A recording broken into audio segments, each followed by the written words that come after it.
Everybody has met this person. They've seen him running around, doing all kinds of things, but I wanted to kind of give you an official, a little bit of a presentation of who this person really is. Our presenter has had a lifelong passion in beekeeping. He grew up on a farm near Swan River, Manitoba, and was introduced to bees and hives from an early age, as his own father raised bees and spoke fondly of their characteristics. Being educated in computer technology, he spent much of his life in that sector. It was until his wife, Carol, showed an interest in beekeeping and enrolled in the University of Manitoba Bee Corps studies, later to discover that she would not be able to work with bees. That our presenter had renewed, and at that time, the presenter had renewed interest from a distant past. Now, currently, he is in his 7th year in keeping bees. From the start, he has had an objective on a large and an eye on a large operation. As a developing apiarist, he currently manages about 150 hives and makes his livelihood solely from beekeeping, if I understand that correctly. Like a well-lit smoker, he doesn't let the fire go out. And in these years as an apiarist, he currently operates as an MBA director, has done a short stint as a hive inspector for the province, and you can often see him producing YouTube videos under the identification That Bee Man at Faith Apiaries. Digging further into what makes this person tick, you will discover a kind, gentle, caring individual with a philosophy such as nothing worthwhile is easy, or you cannot force bees to do what you want. You need to get on board with what they want. Now, some of us may brag about our honey being the world's best honey. However, our guest knows that he indeed has one of the finest honeys in the province. And he knows that once you have tried the rest, you'll be back. So speaking on the topic, my beekeeping journey, please unmute your mic and give Brad Hogg a big welcome. Yay. Hey, good stuff there, Brad. Okay. Thanks, Tim. Well, I think Tim has pretty much blown up my presentation. So thanks, everybody, and have a good evening. Sorry, Brad. That's okay, Tim. No, that was really something. I am very, very new at this presentation thing, and I'm going to be reading a lot of it. I've made a lot of notes here. I've got a little slideshow to share. And so I will share screen. I'll share that.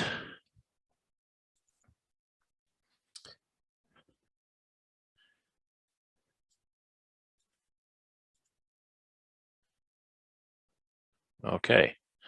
So are you seeing that slide, everybody? Yes. Yeah, coming through. Yeah. Looks good. So I have a presenter window on top though, and I'm trusting that you're not looking at that, right? You're just looking at the nice clean slide of the happy beekeeper and his colorful hive. Well, that's correct. That's correct. Okay, well, yeah, my 7-year beekeeping journey. There's going to be a lot of different stuff in here. Not a lot about telling you how to keep bees. You already know that. And who am I to tell you how to keep bees? I'm so new at it. There's some philosophy of life in here, philosophy of business, talking about different things that I've tried and different things that I've done. Some things have failed and some things have worked out okay. And it's a real thrill to speak to you today. And it's also a great honor.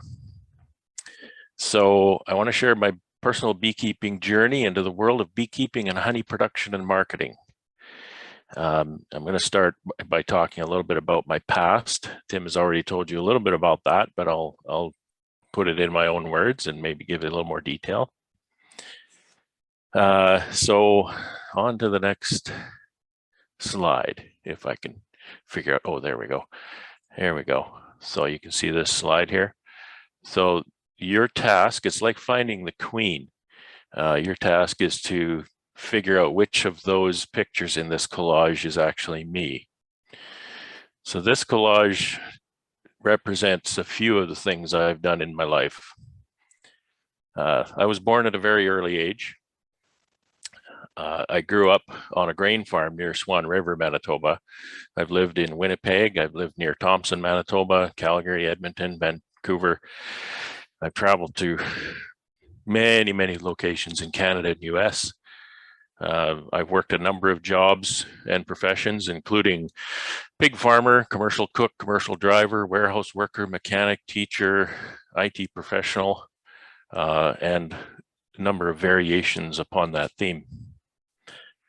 Now, I'm probably just about the biggest beekeeper in Manitoba. I just don't have very many bees. What I don't have, it's hard to tell. It's hard to tell if there's any reaction to these because I can't hear you, I can't see you.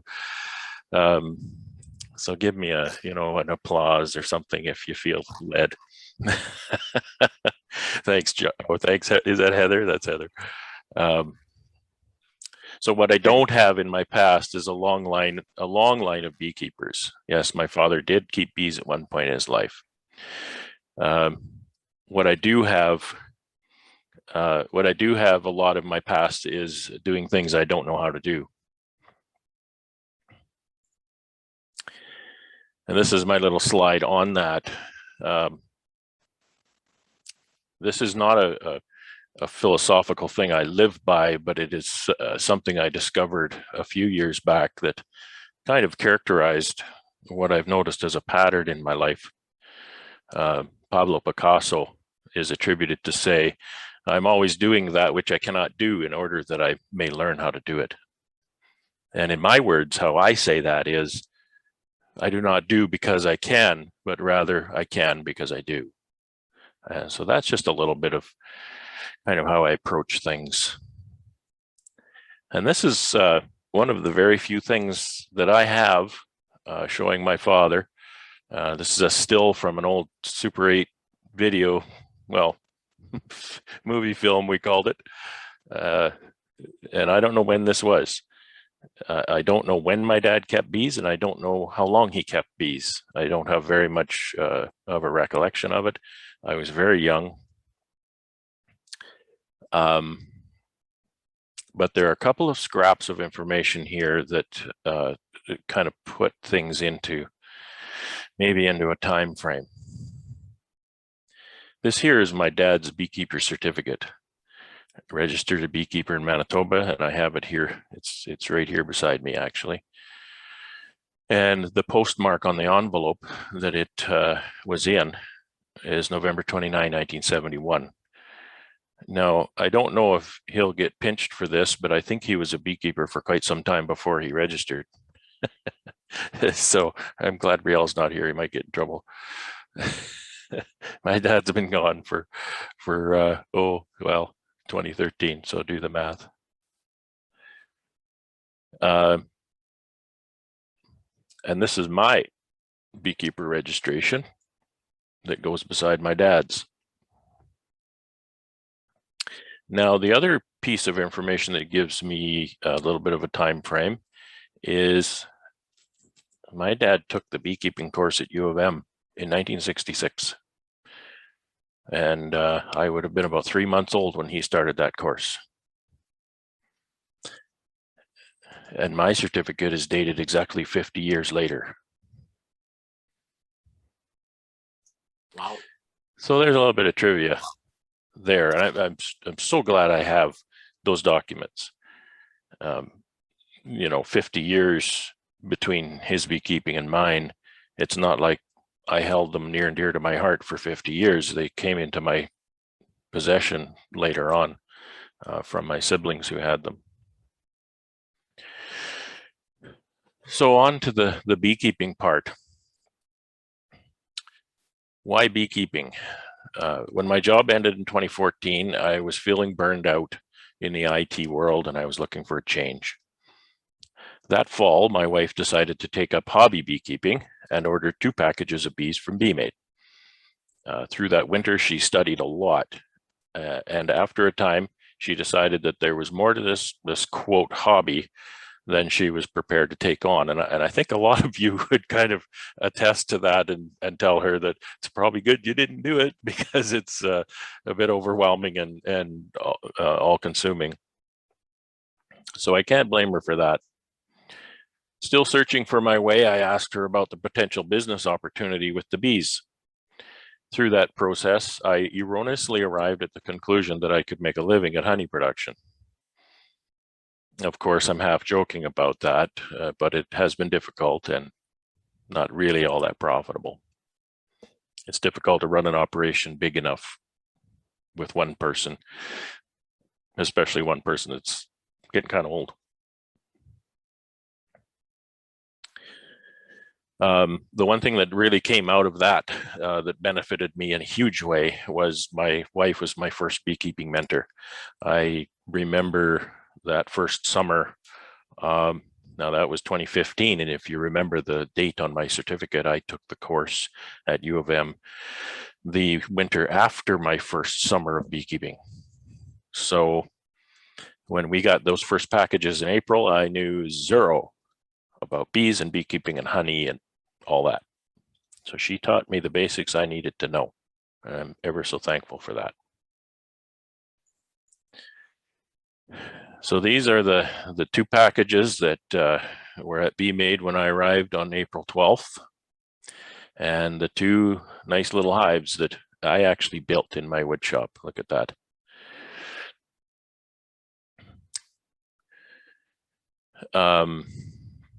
I'm just reading this, and some of it I've already talked about, so I'll skip over those parts so I don't bore you. So I've been mentored by who I consider to be some of the most experienced and knowledgeable beekeepers in Manitoba, and even a few from elsewhere. So in 2016, as mentioned, I took the U of M course. I've also had the pleasure of working for the province of Manitoba as a bee inspector for 2 seasons, during which time I learned a ton about bees and beekeeping. I have been a member of Red River Association and the Manitoba Beekeepers Association for most of my time as beekeeper, and I have been a director with the MBA since 2017. And I'm not here to tell you how to do it. In fact, if you ask me a question, I'll often simply say, I don't know, because there's so much I don't know. If I do give you information about a process or technique, I'll always assume that you'll take that as the start of understanding and mold it to fit into your management style as a means to serve your goals and objectives. Unlike many of you, beekeeping is my full-time job, and for much of the year, it really is full-time. Although my generous wife does help me from time to time, and I do get some assistance from friends here and there, I operate my beekeeping business on my own. I currently manage 150 colonies. This task keeps me busy, but I do empathize with those of you who have jobs besides beekeeping, as I know how demanding the bees can be. I have the advantage that I can devote 100% of my time to my business. To be a sideliner who's got evenings and weekends, I can't imagine doing that. That would just be so overwhelming and frustrating, because the bees just have that whip, as one of my esteemed mentors often says. Having grown up on a farm, that kind of life was not foreign to me, so that was a fairly smooth transition from a desk job into farming. Fortunately, I already had some equipment and infrastructure to help kickstart this venture. I had a small parcel of land, trucks, trailers, a small tractor, buildings, a decent workshop or a wood shop. Even though the capital costs would be challenging for years, having these assets really helped me start beekeeping in earnest.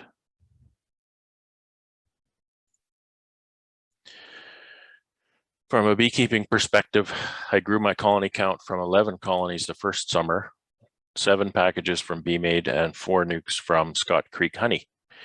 to my count of 150 today. Now you say I got 2 packages from BeeMade, not 7,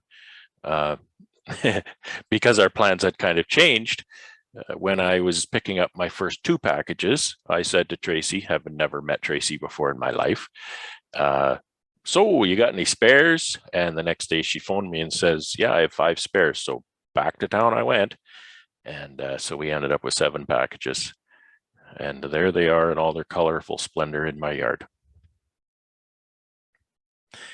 So if you look at this apiary, there's a few comparison pictures here. You look at this apiary from my first summer, and this is kind of what we're looking at today. There's 3 yards. The bottom 2 yards compose of 32 each, and the top is my home yard, and it gets all of the miscellaneous stuff and the increase. So there's about 85 colonies or so there, and that's a lot in 1 yard. I have had many successes in my increase, but also many failures and setbacks. In that time, I had 2 bad winters, which dramatically moderated my ability to grow. I've used a number of strategies to grow. I've made splits with purchased queen cells, splits with purchased mated queens, OTS splits, purchased nukes, made splits with my own grafted queens, etc. I guess you could say the only thing I have never done since my first day of beekeeping is buy a package of bees. But I've done just about everything, every other method, and every one has its place. I would not say that one is an excluded method from how you should grow. So, to me, everything is a balancing act. There are a few black and white rules, and this doesn't just go for beekeeping. This is life. Wisdom is knowing which side is out of balance and knowing how to bring things back into balance. And now a little bit of practical information here. So my basic management process at the beginning, 2015 to 2017, I managed doubles. And I think with this application, I can point. Can you see that pointer? So, so after my first year, the 2015 apiary that you saw was, standard single bottom board, standard telescoping cover, etc. The next year in 2016, I switched to a 2-way pallet, and I don't know what you call them, but these the hives are side by side on one pallet, and a migratory cover. But I was still running doubles. Doubles are, I've heard Riel say a number of times, doubles are training wheels, and that's not meant to be a demeaning term at all. But doubles do help you not fall over quite as easily. If running singles, especially I mentioned earlier about, having that day job, having evenings and weekends, doubles are a good thing for that, really, because singles, you may, at certain times of the year, you may not have that luxury of saying on Tuesday, well, I'll get to that this weekend, and that's not going to be good enough sometimes for singles. So doubles are good that way. In my context, doubles are not. They're a lot of extra expense and a lot of extra work. If you can imagine, 150 colonies, put that in doubles, it's 150 more boxes, first of all, 1,500 more frames. So just do the math on the expense, regardless of any other issue. So you can see on this side, singles on the 2-way pallets. Then and that happened in 2017 and so in 2017, 2018, I ran, this is a 2-queen system with a single or a common honey super stack. And there's a specific reason I did that. For the first few years of beekeeping, I used an IPM strategy to that's called drone trapping or drone culling, drone removal.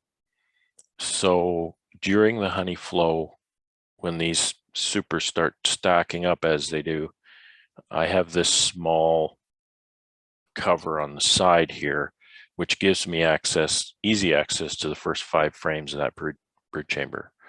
And one of those frames was my drone frame. So I could go in there, and of course you need to cull your drones every 3 weeks or less. And I could go in there and cull that drone frame every 3 weeks without lifting honey supers off. This is a very viable way to run things. The bees get along just fine. They don't tend to cross over though. If this colony is stronger than that one, this side of the super will fill up faster than that side. There are times when I've actually picked up that super and turned it around just to give the strong colony some more work to do. One of the main reasons that I didn't like that system, other than the fact that I needed a lot of equipment in these little lids, is that if one side of this, if one of these colonies has a queen failure, there's enough pheromone from the other side that they won't requeen. So I ended up having more complete colony failures than I really wanted. I would go into these and there would just be practically nothing left, you know, in a matter of weeks. So I've dropped this system now. You know, that drone trapping, scientifically speaking, it does have an effect, and it is a positive thing for mite control. It's not a standalone, and I've been able to, with Apivar and oxalic acid, been able to keep my mites under acceptable control without that strategy involved. So this last corner, the bottom right, is just my current setup. And just the only thing I really want to mention about this is you may notice that this is the front of the hives and the hives are facing each other. It's just a little bit of a different way of doing things that I had never seen before. And I firstly did this in the fall to help each pallet of hives would protect the other one from the wind. And I think that has a really good effect. Great side advantage is I have all this space on the side and the back and the other side. I can work bees and I'm nowhere near the entrance. And it's just a huge benefit. I see other people working bees and I forget about that not everybody does this, and you know, they're always having trouble with the bees and everything. And I sit here on a super in my shorts and you know, usually not a problem. Of course, once in a while you have some trouble. So in the winter, it's not necessarily full time. So I build things. I have a nice wood shop and I build frames and I'm not going to say I build boxes because I don't build boxes. So in my notes here, I learned early and the hard way that you should never build boxes from scratch. You can buy the parts to build boxes and assemble them if you want, but even that doesn't pay well. And the reasons go even far beyond just saving time and effort. And I want to caveat my comments here. I am all for someone wanting to be involved in their beekeeping hobby by building boxes, etc. And that's not kind of the context that I'm giving this presentation. The context is my 7 years trying to build a small beekeeping business, a commercial beekeeping business, to hopefully make some money and make it my living. So these are the things that I have to be careful of. I have to make sure that I'm spending my time wisely, staying busy at things that are profitable, not wasting time on things that aren't paying. So this is a picture of some pallet loads of these are migratory covers here that I built, and these are 3 skids of 2-way pallets that I built. So they've come back from the dipper, and they're all ready to go, brand new, really nice. So my main reason for not building boxes is that you can pay yourself far more by doing other work than what you would gain by building boxes, because you're not gaining anything in valuing your time in building boxes. The parts or the boxes assembled and dipped are cheap enough that you can't buy material and mill it and put it together and be any farther ahead than you can just buy it off the shelf. So that's my experience. And again, this is in a context of trying to use your time profitably. You have to, try to pay yourself. So the same thing goes for frames with a twist. Assembling frames can pay, but it can also be tedious. You always have to ask yourself, what would I be doing if I wasn't doing this? And often when I'm building frames, I'll look for any reason to do anything else because it is very tedious. I typically build thousands of frames every winter, and yeah, it gets very, very tedious. I mean, this is just, I think this is maybe one day of building frames. So if you can do something else to either save you more money or make you more money, then you should consider either delaying your current activity, rescheduling it for a time when you can't do anything else, or simply outsourcing. Outsourcing can be a powerful tool that allows you to focus on those core activities that are the essence of how your business thrives. There is a hidden benefit. Sometimes doing these jobs that fine well are not making you a dime will pay off in the future in residuals. So the trick is to know when to speculate on those residuals materializing, and even then there are no guarantees. So residuals, if that's a foreign term to some, and I'm sure it might be, that's the value you get from pro bono work. You do a good turn and it returns to you later on. Maybe you can give a box of honey to a charity. That gets your honey in the hands of some of the people they're giving it away to as a prize, for example, and they'll taste your honey or just really appreciate the fact that you supported that charity. Then they'll phone you up later on and start buying honey. A number of times I've had people phone me up and say, I was over at my friend's house and your jar of honey was sitting on the table, so I phoned the number on the back and I want to come and buy some honey. So those are residuals. So again, it's all balance. There has to be a balance between doing everything yourself and outsourcing everything. You can't do a superior job at everything.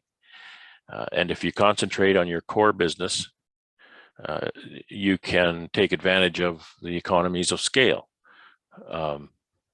Very kind of a simple one is working 10 colonies of bees is as easy as working 5, really.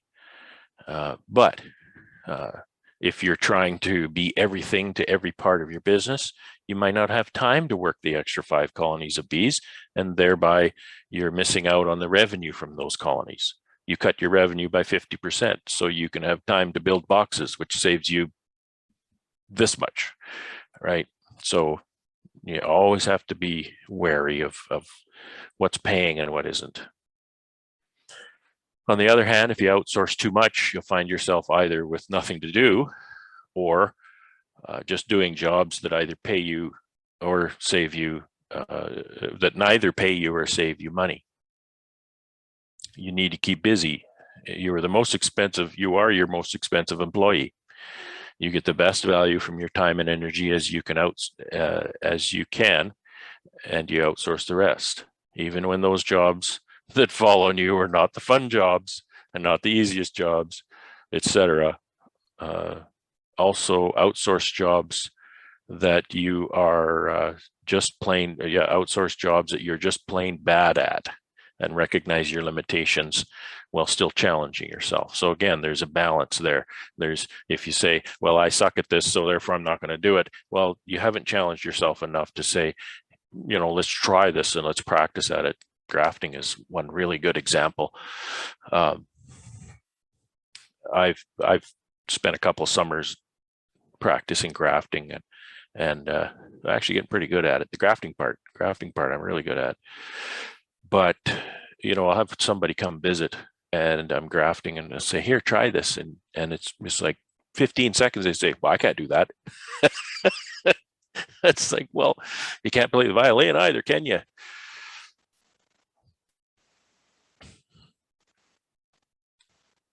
So one example that I sometimes struggle with is comb honey. I seem to have gotten pretty good at producing comb honey, but it's a ton of work, and the clientele are a little bit off my mainstream honey customer.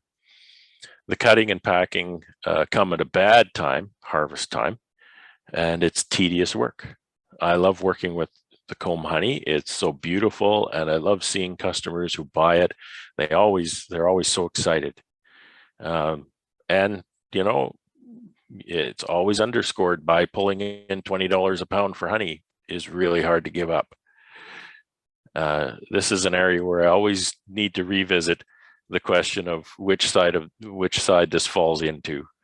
Tough it out and package all that comb, or give it up and find a more profitable endeavor. I can always wash feed pails at that time of year, but washing feed pails doesn't pay very well. Sometimes there are opportunities to both save money and make work easier.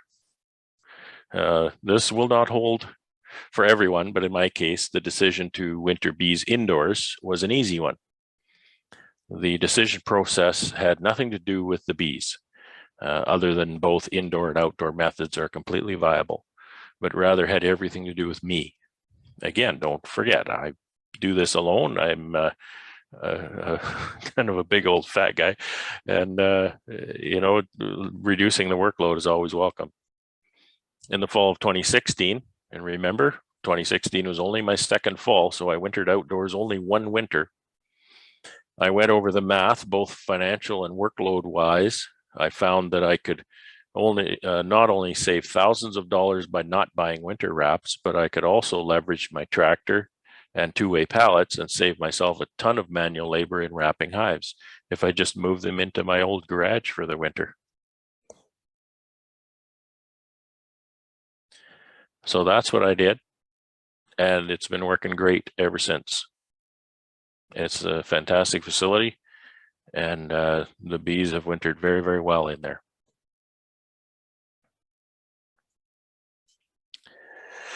So attention has to be kept on the main goal, honey production.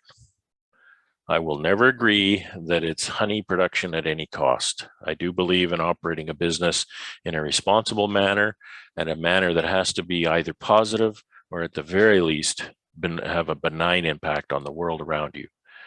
I've never met a beekeeper who keeps bees just for the honey. Beekeepers keep bees for the bees. The honey pays the bills and buys more bees, and we all need that. This is not to say that you can't be enthusiastic about your product. If you're not enthusiastic about it, why would your customer be? In my first year, I set a box of bees in my backyard, and they produced some rather light and tasty substance that I now call clover and wildflower honey. And this is an example of what I got that first year. And I've scarcely got it since. Every year it's a little different, but I don't know that it's ever been quite that light. I didn't know anything about honey. Other beekeepers and customers who really know honey started telling me how special this honey was. it's good that it's special because there isn't a lot of it. Over the past 10 years, so 7 years, my bees have produced almost exactly 100 pounds of honey per colony each season. To many beekeepers, this would be a crop failure. Because of this, I needed to develop an appropriate marketing strategy. I had to find my customer. Doing markets was a good bit of market research. I could talk to the customer, get their reactions in real time. I soon learned what they wanted and by how they reacted. I learned who was and who wasn't my customer. And I waste zero time on customers who are obviously not my customer. Again, the wisdom is determining who is your customer.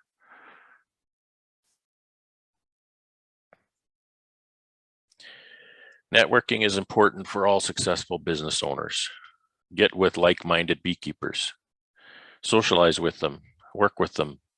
I'm sure that everyone here would attest that Red River Association is an invaluable resource for networking with other beekeepers, and not only beekeepers, but people from all walks of life. If you need a mechanic or a plumber or a lawyer, there's probably one in the group. In 2017, I was drafted by the Manitoba Beekeepers Association board. And all in all, I've benefited immensely from the contacts and camaraderie that I've enjoyed there. Not only that benefit, but the opportunity to see the wheels turning inside the machine is fascinating.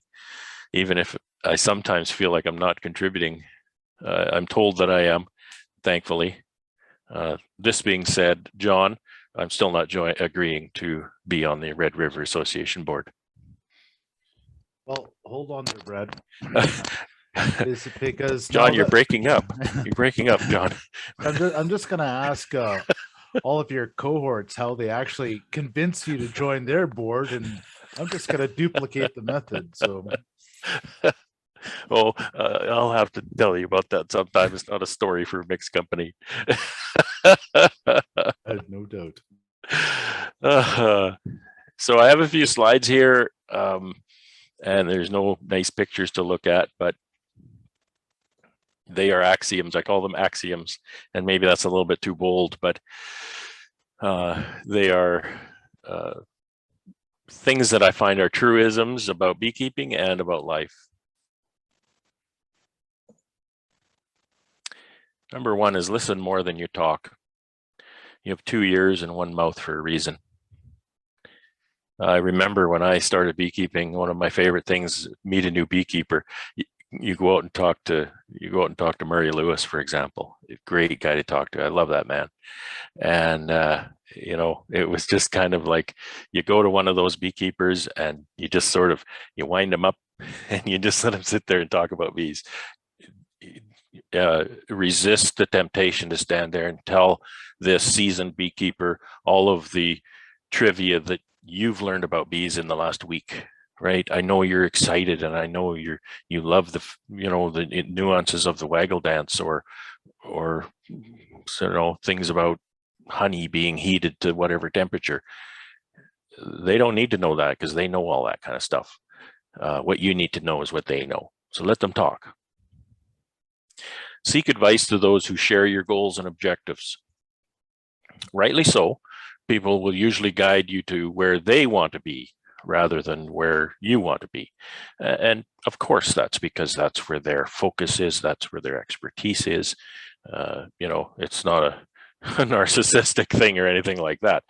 It's just simply, where we're at. We can speak from our experience, and you need to speak to people who have the experience that you want to have. Always listen to contrary opinions, however. And again, that's the balance. Don't become a cult follower. There's a lot of cult leaders around, and don't become one of those, because you need that dissenting voice. You need that opposing viewpoint in your arsenal to develop your own methods and your own education. A smart man learns from his mistakes, and a wise man learns from the mistakes of others. So again, watch, listen, learn. That's probably my favorite axiom for life. And again, in life, give more than you get. help others grow in beekeeping as well as other parts of life.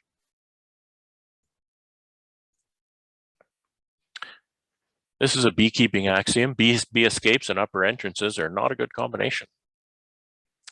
And I learned this for a fact one day in my first year of beekeeping. As a lot of new beekeepers do, as a lot of beekeepers do, period.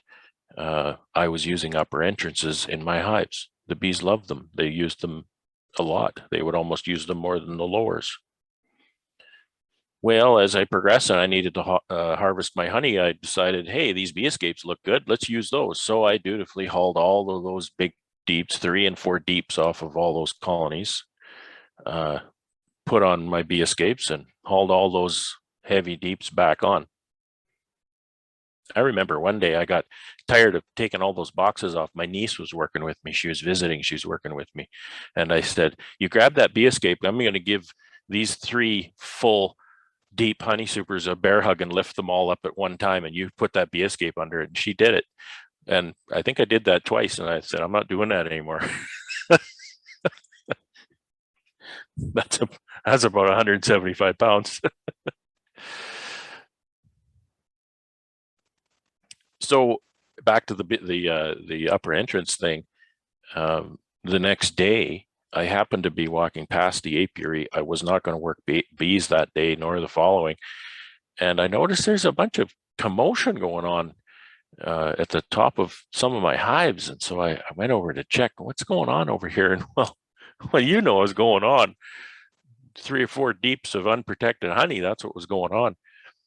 So I rectified that problem pretty quick, and it didn't become a catastrophe. If I'd left that 3 days, there wouldn't have been much left in those honey supers.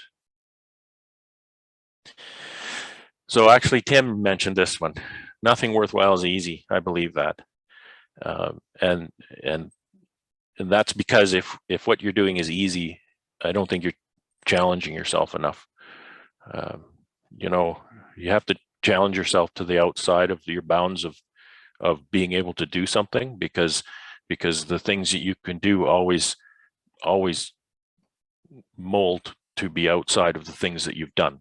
So even if you're no good at them, right, you try things, you challenge yourself, and you do things that you don't know how to do, and then outside of that is more stuff that you can take a crack at. You get to decide then too. I don't want to do that. Maybe I'm good at it, but I don't want to do it. I'm a pretty darn good cook. I just don't want to do it for a living. Failure. Don't get down about failure. Learn from it. Failure is not the opposite of success, but it is part of success. If you're not failing, again, you're not trying hard enough. You're not pushing the bounds of what you can do and what you can accomplish. And I mentioned this already, not every customer is your customer. When you start marketing your products, if you're selling to everyone, you're selling to no one. If you try to be all things to all people, you won't be anything to anybody.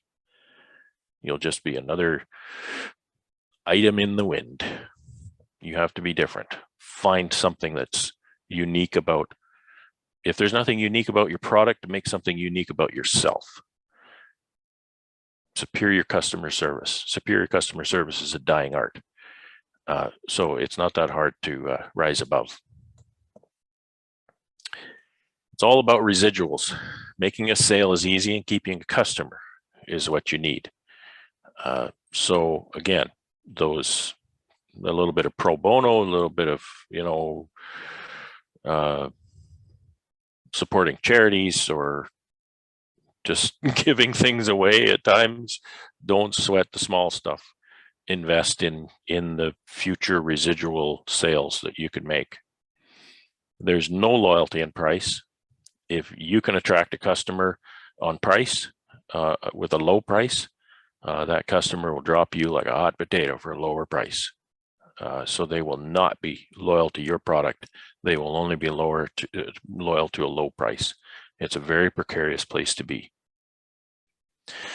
And in all things, work smarter and not harder. Your daily energy is finite. You need to maximize the impact of every step every day. Working 2 hives or 5 or 10 or even 20, you can maybe afford to waste a step on every colony. You work 100 and you waste a step on every colony. You work 150 and you waste a step on every colony. Those really add up over the season. Those really add up. You'll be buying more shoes and you'll be seeing your chiropractor more often. At least I do. So this is the last one.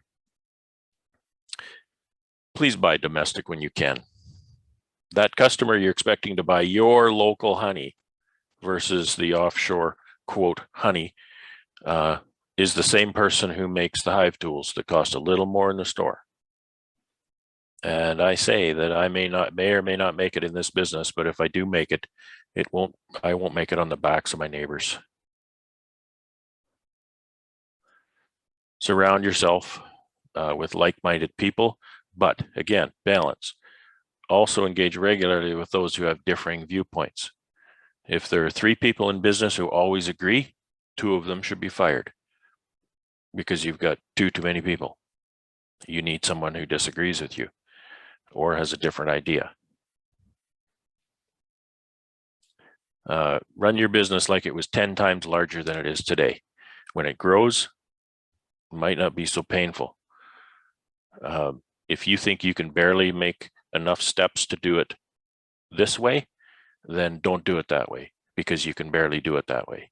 Do it in a way, take the time to develop a method, a strategy that allows you to do that in a way that doesn't completely wear you out at the end of the day or take way too long to do it because you have other work to do as well. Now, so this is officially kind of the end of that part of my presentation, and I don't know, I think we want to take a Q&A. I have a few other little slides here that go into more detail in some parts, but maybe I'll ask for Q&A, and maybe that'll lead us into presenting a few of these other slides. Look at that, Tim. You said 40 minutes. Yes, you did very well there, I'm Brett. under 44. That's excellent. Yeah, we will move into a question and answers here if possible, and then we'll try to wrap it up around 9:35, 9:40 at the latest. Just need you to stop sharing the screen there, Brad. If you could. Sure. You can just- If in answering the questions, I can illustrate with some of my ancillary slides. I don't even know what that word means. It just sounds right. Then I'll want to share again, but I can stop sharing. No, I just to see if people have their hands raised, et cetera, et cetera. So I guess we'll start with, does anyone have any questions for Brad?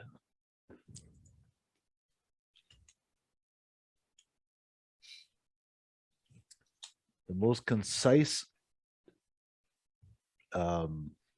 presentation left everyone so completely informed. There's got to. I think they're all asleep. By the way, that is what ancillary means. Dave, can you unmute your mic and ask your question? Hey, Dave. Hey, Brad. Yeah, excellent presentation. Really Thanks, enjoyed man. it. Some really good insight and how to develop your operation into expansion. And I really like the idea of the way you said, always plan to be bigger than where you are today and look for processes to eliminate that. I guess the biggest struggle is honey house for me is certification, expansion. How do you look at that stuff? Have you explored that? What's your thoughts on that? I'm not sure I can help you much because I think I struggle with all of those things just the same way you do.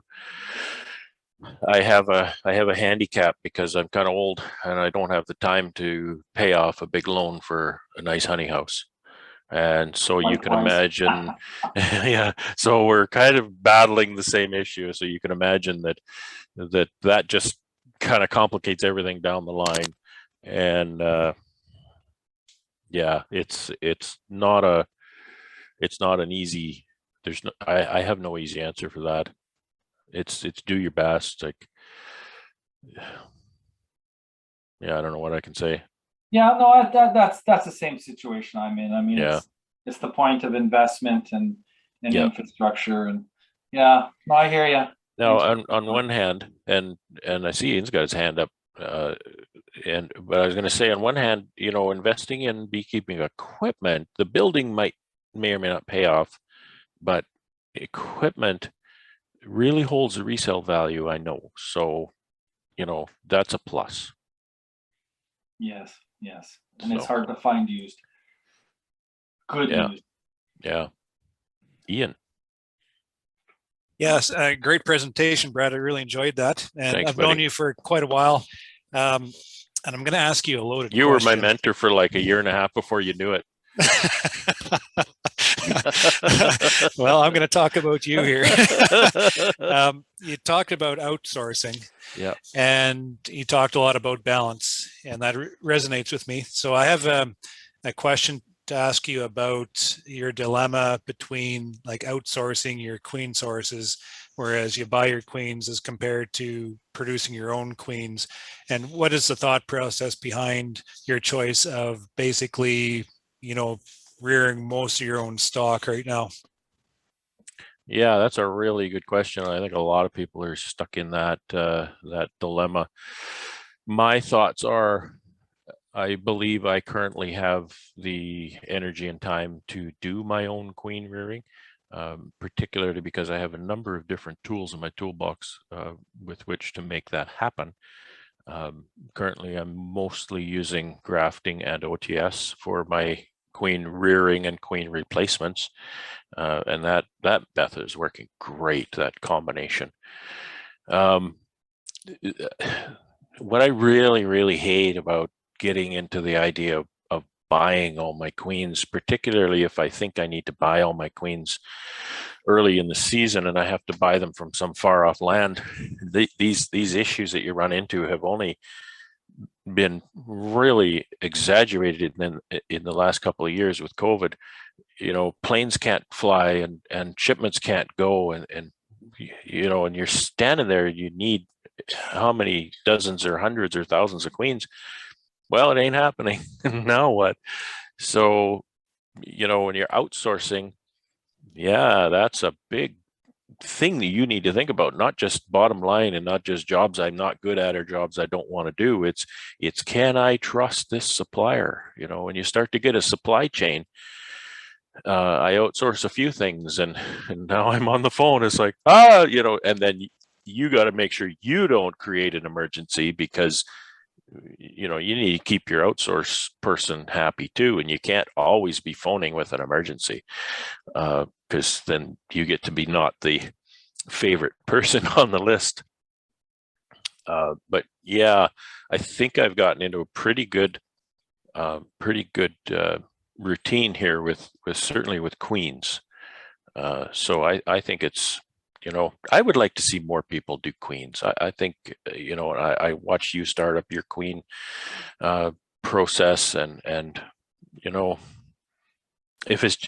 particularly if you have a size of operation like your size of operation, for example, if you even hired one person to do that whole thing, that person would pay for themselves easy, producing that many queens, and then you can spin that off into nuke sales and queen sales. So to me, that's just something that I think more people should kind of be bold and step into, to be honest. Thanks for that question.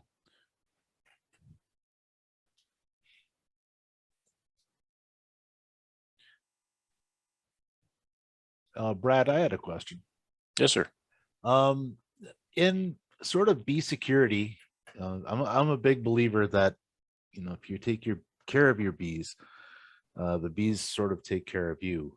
You know, some years more so than others, and some years, you know, less. How important do you think is any level of operators queen security important to their success? And when I say queen security, it's more like the ability to raise your own or to have a surplus of queens. I see beekeepers even running at 10, 20, 30 colonies, not really getting into queen rearing because of either they're intimidated by it, or it's just something they don't feel they have time for. How big of a difference do you think it makes to your operation, the ability to have extra and queens on hand at will?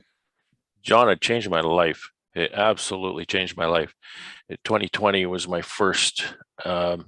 I've been doing OTS almost from the beginning. The first couple of years I didn't do it in earnest, but I dabbled, and then I got a routine and started doing it as part of my overall strategy. And then I started grafting, and so that took care of a lot of my queen needs. Requeening, OTS, boom, no question. Like requeening a colony, they're doing well. They've got a good queen. They're performing well, but she's getting old. I want to get a new queen in there. OTS is your deal. So easy, so fast, and so reliable. And the queens that I get out of that process are, no kidding, unbelievable. But there's a lot of other scenarios need to be taken care of as well. And when I started grafting, and I had my little my little mini mating nukes over at the edge of my apiary, to be working my bees and to see a situation and say, I need a new queen. Oh, look, there's a new queen right there. And I just go over, a cage her, stick her in the hive, done. Problem solved in 5 minutes, to have that supply of queens sitting there in the wings. You see what I did there? Bees, wings. So that absolutely changed my, and coupled with marking my queens, when I started marking my queens, not just keeping track of the colors, but just simply finding that girl in there. Now I can do so many more manipulations in my colonies because I can actually reliably find the queen because she's marked. And I've never killed a queen marking her. Well, that I know of. Maybe she died later on, but I mean, I've never just squashed one or nothing like that.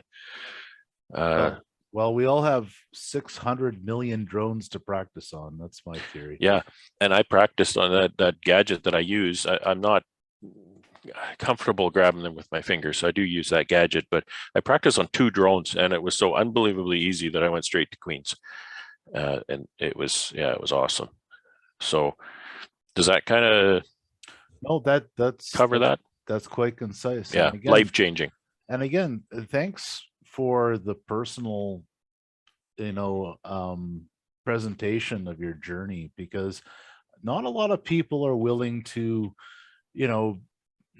get engaged in discussion, on honest and open discussion. And I, like Tim, I'm a big believer in everyone sharing their successes, but also their failures as well, because that's how we learn. And if anything, in our knowledge transfer, it's not all about experience. It's also about some of our horrific mistakes and how you can avoid them too. Yeah.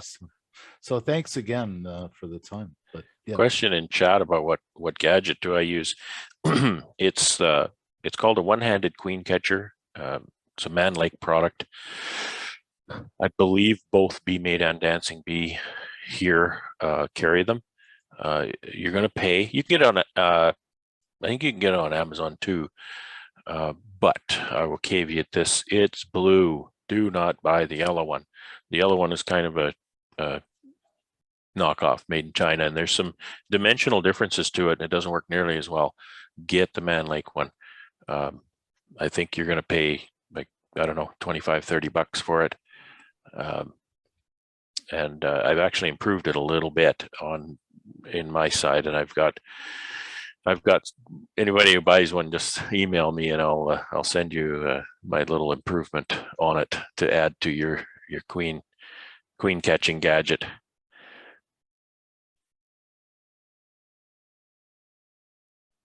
Next question. Floor is open. Sheldon, can you unmute your mic? Sheldon. Hey, Brad, how you doing? Good to see you. Good. I'm going to throw you a little broad spectrum, two-part question here. Good. If you had to go across the road and get to the size of operation that you are now, what would you do again, and what would you never do again? Well, I wouldn't leave an upper entrance open with a queen bee escape. What would I not do? I've wasted some money on gadgets and things that are just stupidity, but I mean, not too much. Of course, there's always those that you can look back and you think, geez, I wish I had that $100 back. I had 2 difficult winters with some fairly high losses. One was much higher than the other. I don't know if I could do a whole lot to have fixed those. I think the second one was kind of a result of either damage by Formic Pro or ineffectiveness by Formic Pro, and I've not had the courage to use Formic Pro since. I don't want to diss the product. It's a certified product and it's tested and all that kind of stuff. I may have used it wrong. I may have, it may have been improper the way I did it or something, but what would I do? What would I do? Yeah, I don't know. I think I've rolled along pretty fast overall, and if I hadn't had those 2 bad winters, I certainly would have reached my 150 to 200 goal, a year or 2 ago. But boy, you need those failures. You need those failures. Those failures keep your feet on the ground, because if you don't have those failures, then you start flying in the air and then, man, when the wind comes out of your sail, you come crashing down harder than anything. So you really need those failures. They really make you who you are. Keep you humble too. So yeah, I'm never good at answering those. Sorry. What would I do? I'd start with about an additional $100,000, and I'd start 20 years earlier for sure. I hear that. Yeah. So that's the best I can answer that. Thanks for the question. Good. It's supposed to be a quick off the top of your head question, Yeah. but thanks for sharing that, Brad. Appreciate it. Yeah, no problem.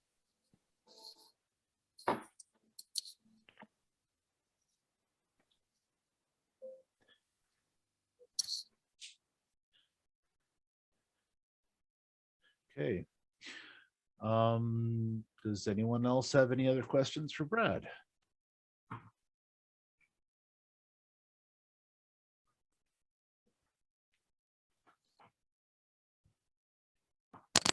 No other questions. I'm just going to quickly do a big thank you, Brad, for this wonderful presentation.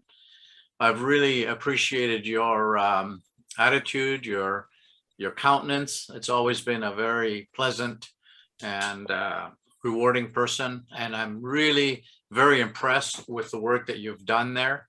I have to admit, if no one has ever seen his honey labels on his jars, you should take the time and go buy a case of honey from Brad. At least. Inspect those labels, because they're really very informative, very impressive, and I think we can all learn. In fact, I wanted Brad someday to do a little talk about his marketing genius in regards to the type of labels that he has. That'd be pretty short. Yeah, thank you. I don't know. And we'll be sending you a little bit of an honorarium for your time. Heavens. It's completely my pleasure. Yeah, I would suggest that your videos are very good. There is one other guy, I don't know who he is, a guy from South. That hobbyist over, I think he's near Miami. Yes. Yeah. What Stomper, whatever his name is. Stiper, I think. I'm not sure. The work that you do, but I think you're way out there. Yeah, I think I kind know, of surpassed his level a while ago. So Tim, he was gonna join like the Red River executive next year, and now you just blew it. So, You mean that stepper guy was going to join. we've got a problematic vice president we are trying to get rid of. So, no, but you know what?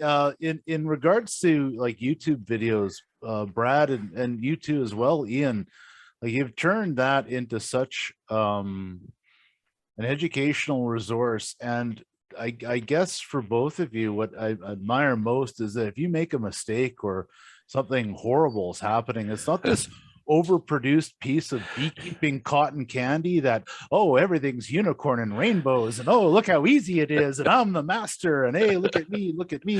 yeah, It's like, Jesus, and you know, the thing is when you're trying to relate to people that are getting into it, there's this natural insecurity or this feeling that I'm never going to be able to get good enough to accomplish this. And you show the side of beekeeping that we all need to learn, and some of us the hard way, that yeah, it's there are challenges, but everybody faces those, and that realness that you guys in your teaching and your promoting, the willingness to share the knowledge and especially get it out there on social media and promote, really commendable, you guys.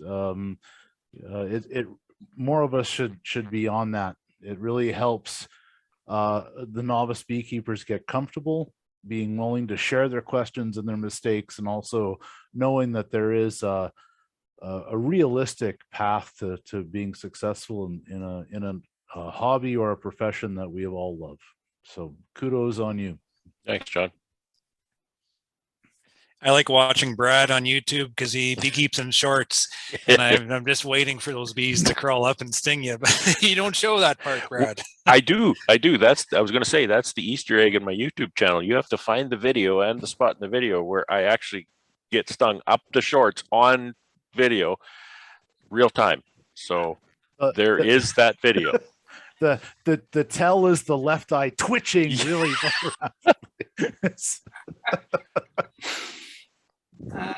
It was exhilarating. I'll give you that. exhilarating.